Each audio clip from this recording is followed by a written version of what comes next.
بسم الله الرحمن الرحيم. الحمد لله والصلاة والسلام على سيدنا رسول الله وعلى آله وأصحابه ومن اهتدى بهديه واستنى بسنته إلى يوم الدين.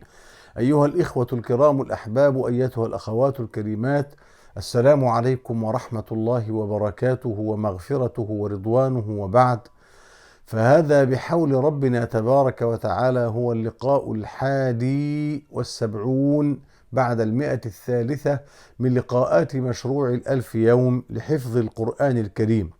ونسأل الله عز وجل في بداية هذا اللقاء الطيب المبارك أن يجعلنا وإياكم وأحبابنا وأهلينا من أهل القرآن، أهل الله وخاصته، وأن يتجاوز عن زلاتنا ويغفر غدراتنا وفجراتنا ويقيل عثراتنا ويخفف لوعاتنا ويحسن ختامنا ويتقبل توباتنا ويغسل حوباتنا، ونسأله أن يقيل عثراتنا، آمين. موعدنا في هذا اللقاء الطيب المبارك مع الآيات بداية من الآية الأولى حتى ختام الآية الرابعة من سورة الرعد. ولكن أود أن ألفت النظر إلى أننا الآن الحمد لله رب العالمين يعني أوشكنا على ختام الجزء 13 من القرآن الكريم، وأهيب بكل أخ وأخت يتابعني ويسمع بهذا المشروع أن يهتم وألا يتقاعس وألا يتكاسل وألا يعني يتراجع عن ما بدأه إتماما لهذا الأمر حتى يبعث يوم القيامة بفضل الله ورحمته ونحن جميعا مع المخلصين المحبين لكتاب الله الذين هم خاصة الله، يخصهم بكرمه ورحمته ويخصهم بإنعامه وإمداده في الدنيا والآخرة، وأن يسعدهم ويسعدهم في حياتهم الدنيا وفي آخرتهم أيضا. يا أخوانا، أنا ملاحظ طبعا من فترة طويلة الحقيقة تقصير وتراجع كبير من الإخوة والأخوات الذين شاركوني بداية هذا المشروع، وأنا في الحقيقة يعني حزين جدا، وأدعو الله عز وجل دائما أن يعيدنا إلى ساحة قرآنه حفظا وتدبرا وتلاوة وتعليما ودعوة والتزاما وعملا، آمين. طيب، افتحوا المصاحف واستمعوا وانصتوا لتدركنا رحمة الله عز وجل. نتلو الآيات ونرددها بعد. أعوذ بالله من الشيطان الرجيم. بسم الله الرحمن الرحيم. ألف لام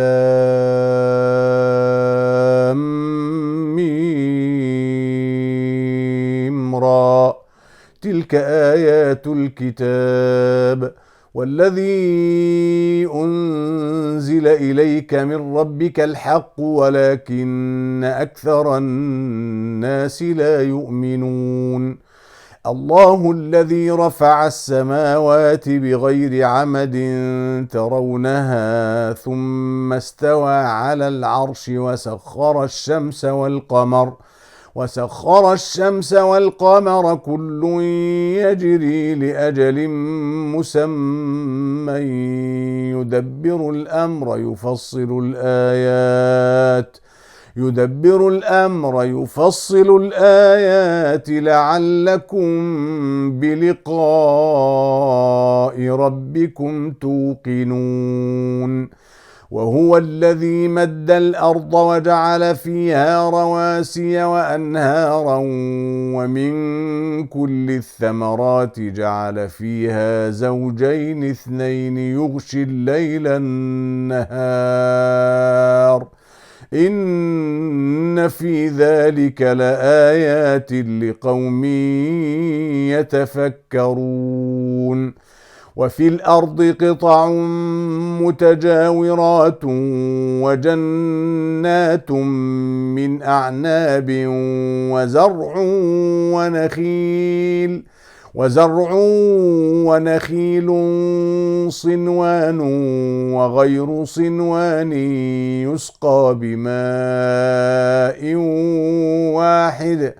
يسقى بماء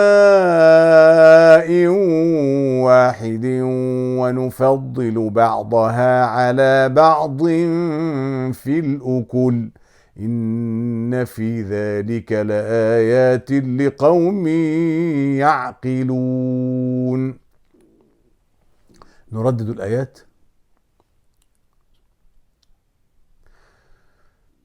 ألف لام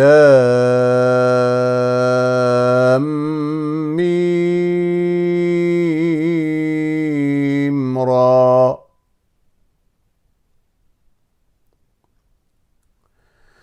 تلك آيات الكتاب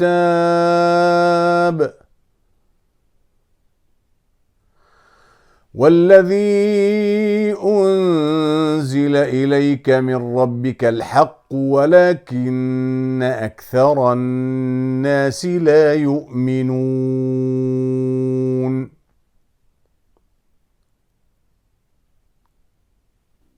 ألف لام ميم را.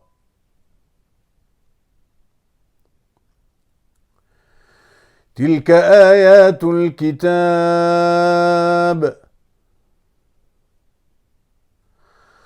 والذي أنزل إليك من ربك الحق ولكن أكثر الناس لا يؤمنون.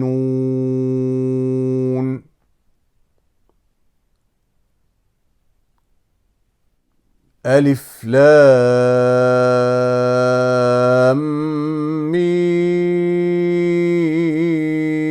ميم را.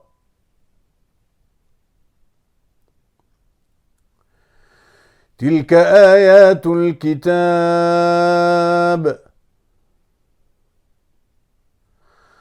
والذي أنزل إليك من ربك الحق ولكن أكثر الناس لا يؤمنون.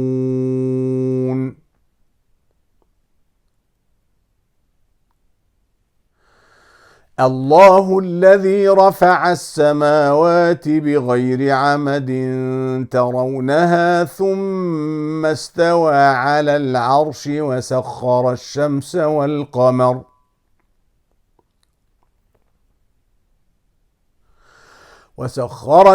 والقمر كل يجري لأجل مسمى يدبر الأمر يفصل الآيات لعلكم بلقاء ربكم توقنون.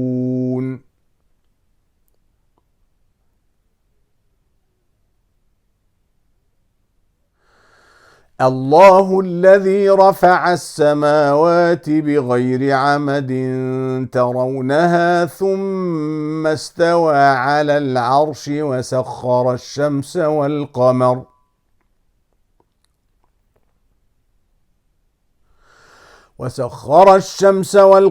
كل يجري لأجل مسمى يدبر الأمر يفصل الآيات لعلكم بلقاء ربكم توقنون.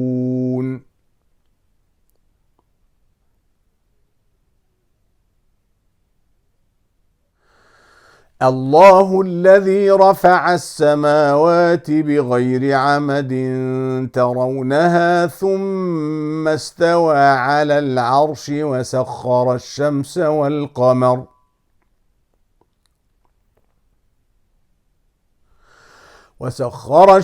والقمر كل يجري لأجل مسمى يدبر الأمر يفصل الآيات لعلكم بلقاء ربكم توقنون.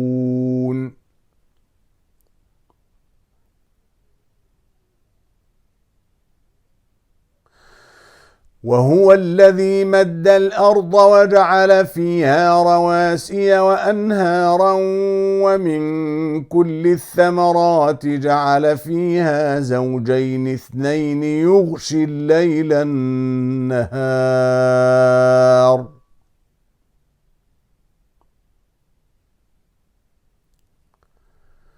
إن في ذلك لآيات لقوم يتفكرون.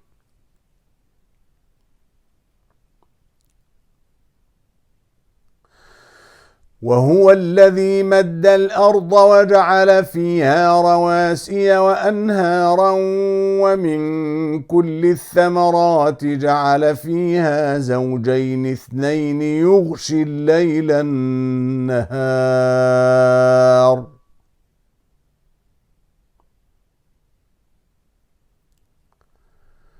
إن في ذلك لآيات لقوم يتفكرون.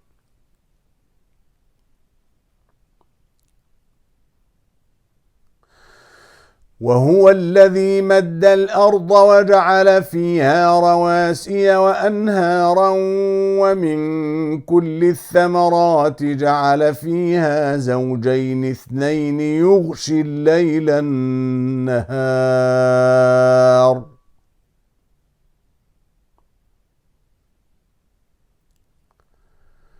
إن في ذلك لآيات لقوم يتفكرون.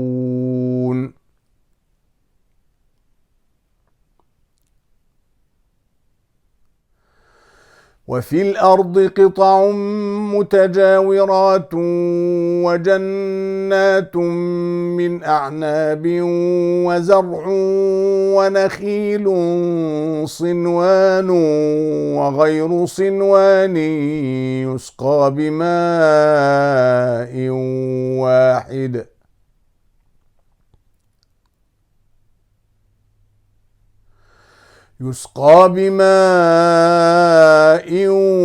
واحد ونفضل بعضها على بعض في الأكل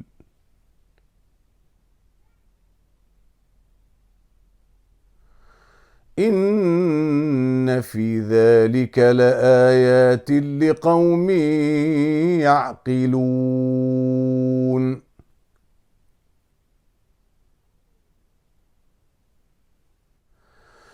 وفي الأرض قطع متجاورات وجنات من أعناب وزرع ونخيل صنوان وغير صنوان يسقى بماء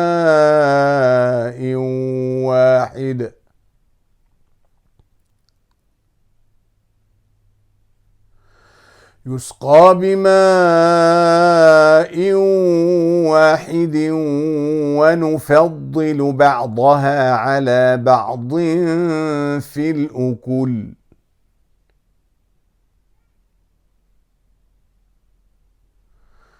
إن في ذلك لآيات لقوم يعقلون.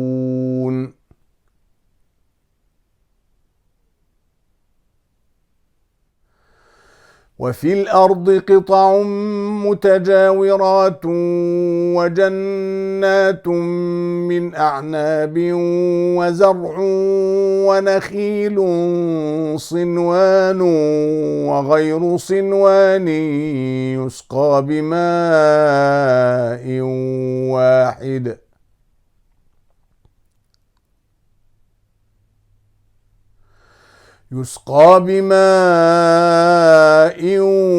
واحد ونفضل بعضها على بعض في الأكل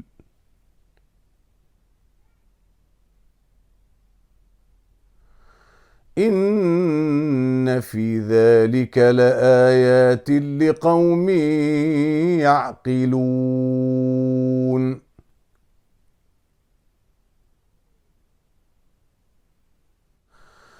في هذه الآيات من هذه السورة العظيمة المباركة التي اشتملت آياتها على أدلة باهرة وبراهين ساطعة على قدرة الله تبارك وتعالى ووحدانيته، وأنه الخالق الواحد لهذا الكون، المدبر لشؤونه، المتصرف فيه حسب مشيئته وإرادته سبحانه وتعالى.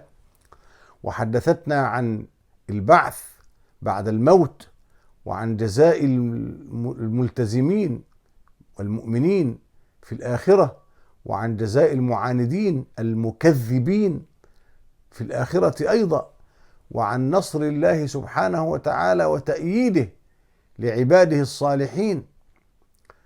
في هذه الآيات الأول من تلك السورة العظيمة يقول الله: ألف لام ميم را.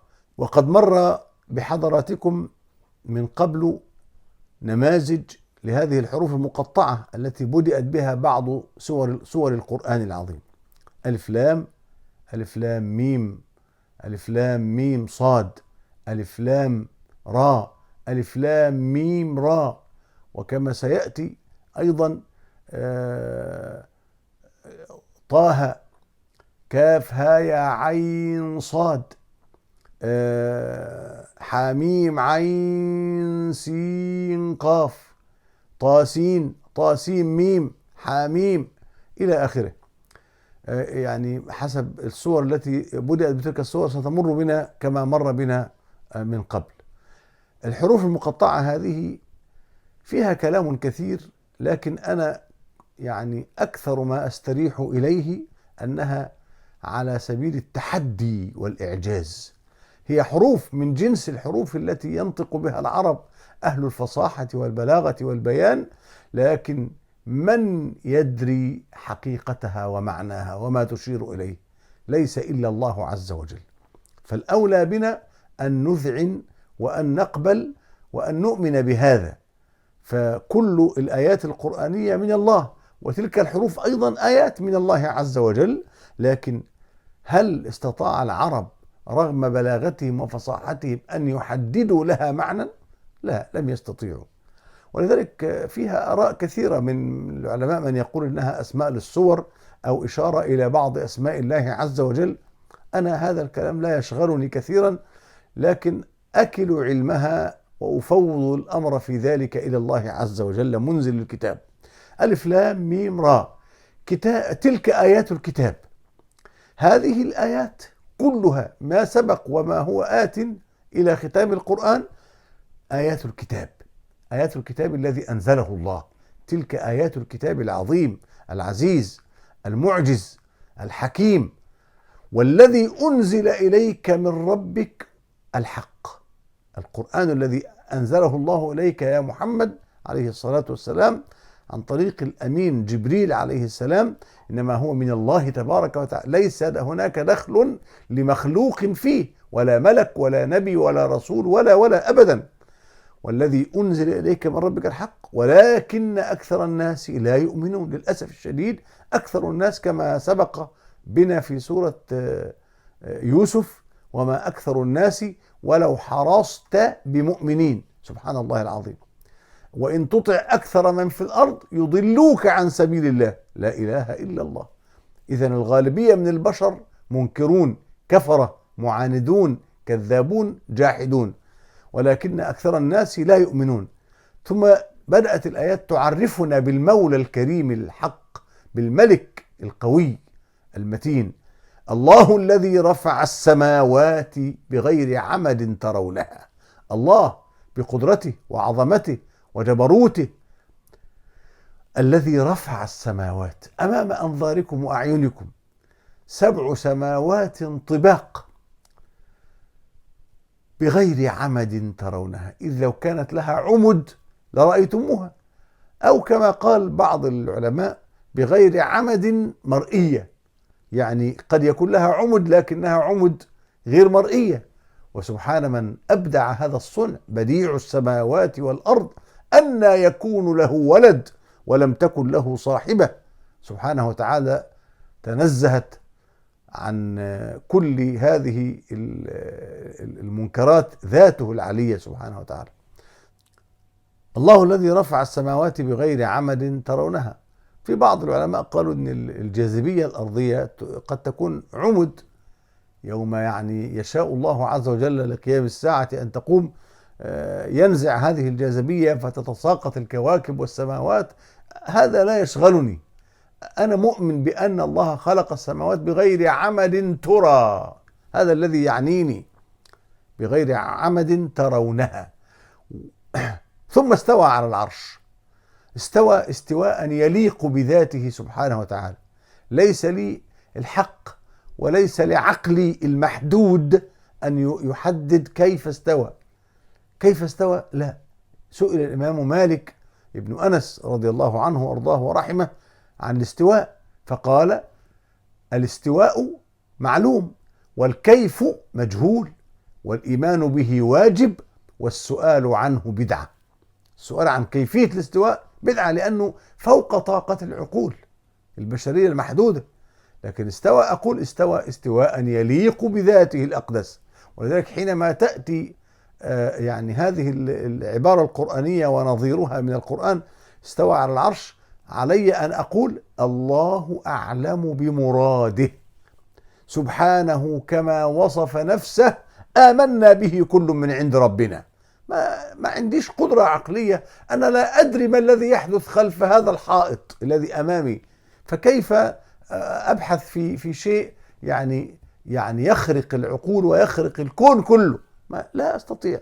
إذن الله الذي رفع السماوات بغير عمل ترونها ثم استوى على العرش وسخر الشمس والقمر. الله سخر بقدرته وإرادته الشمس والقمر، كل يجري لأجل مسمى، كل يجري يتحرك يؤدي دوره في الكون ويؤدي وظيفته المنوطة به إلى أجل حدده الله وسماه في علمه سبحانه وتعالى.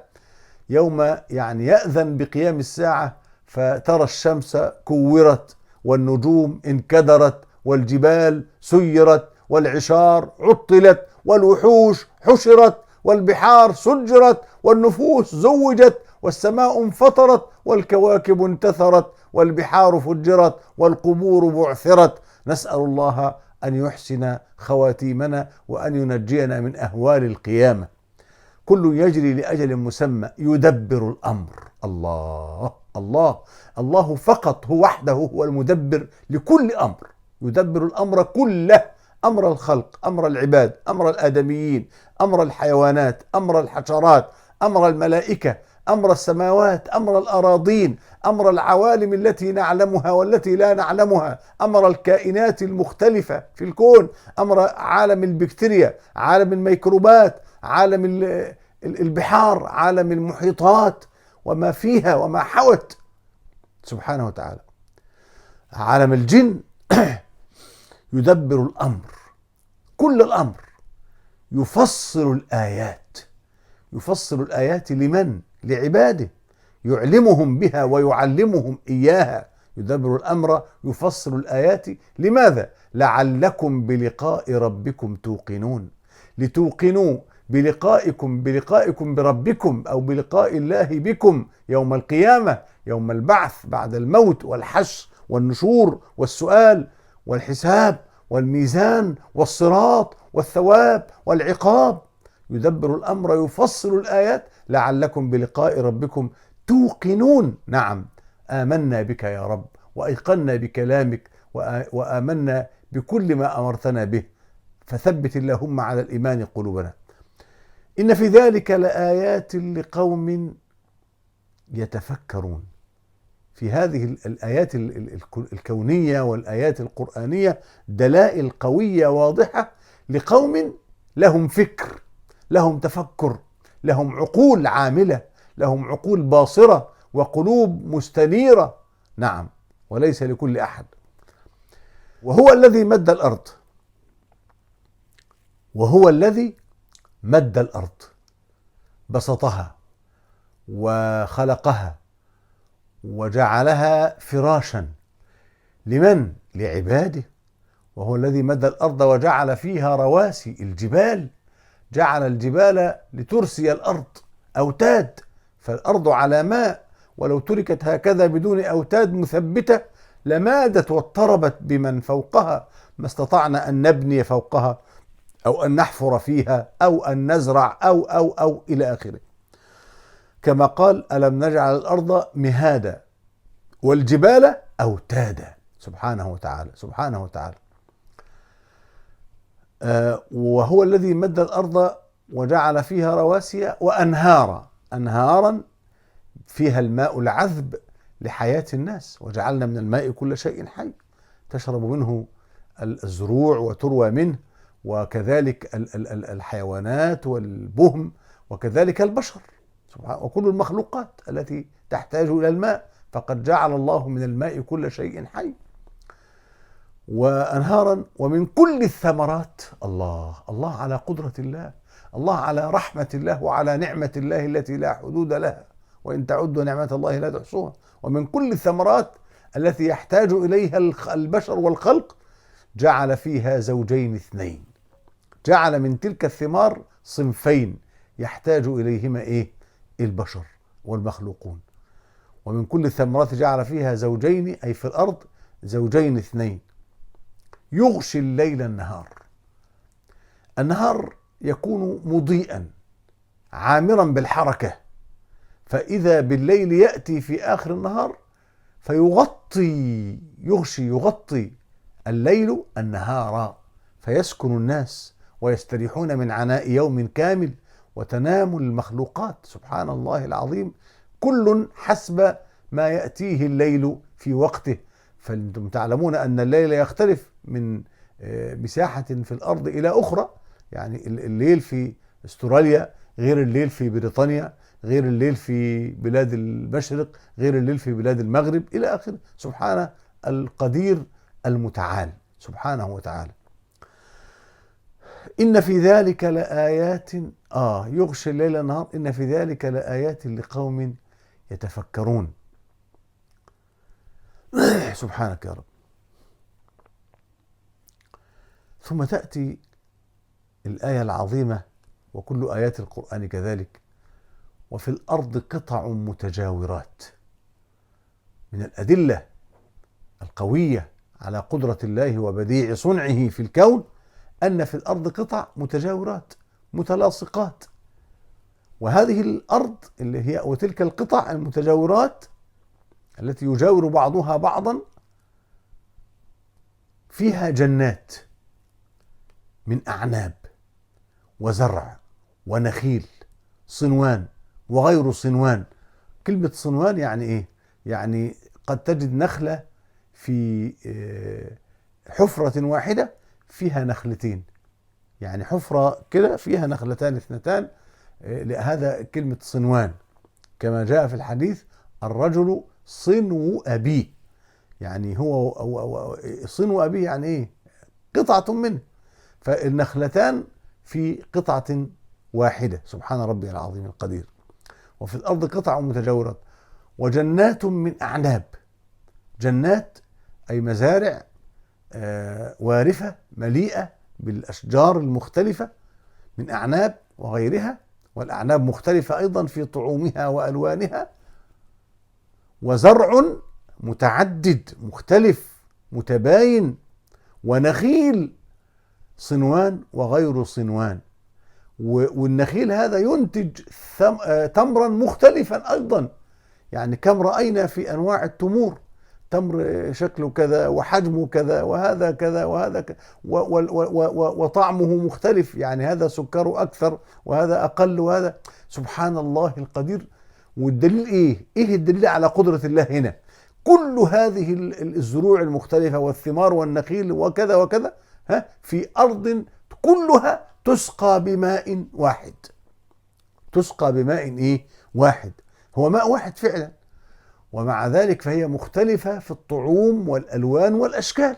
يعني تجد في المزرعة الواحدة مثلا عنب، هذا حلو، وتجد مثلا برتقال، هذا حامض مالح، وتجد فلفل، هذا حار مشتعل كأنه زرع في جهنم كما أقول إذا اشتد حره.